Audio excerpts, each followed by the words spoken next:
mga sasaka naman natin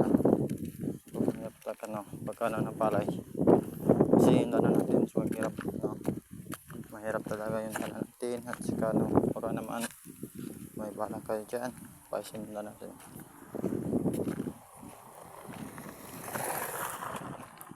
Kailangan naman natin paisin yung dana natin. Dito po yung kita sa barangay Kanamon sa may Bulacan po sa kay Kanamon Sinda. Tingnan po yung palibot doon. Ito yung po may highway po na makikita o ito po yung kalsada.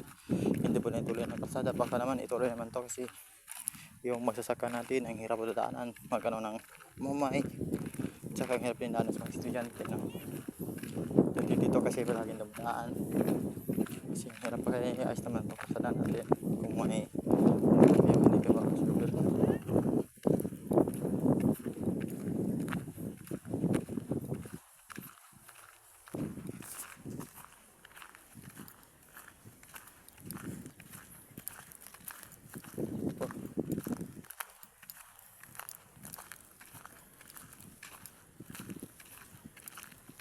Muli sila nandis. Hindi pa sila nawilagra eh.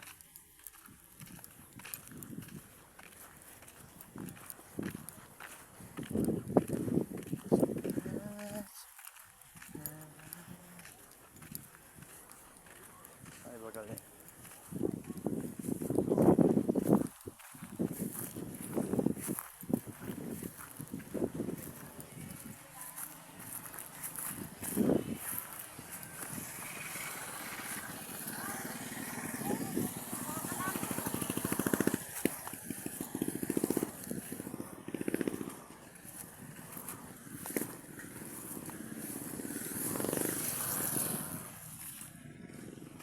Dito po sa bandang kaliwa natin no, ay ayan na po dito, ito yung kalsada.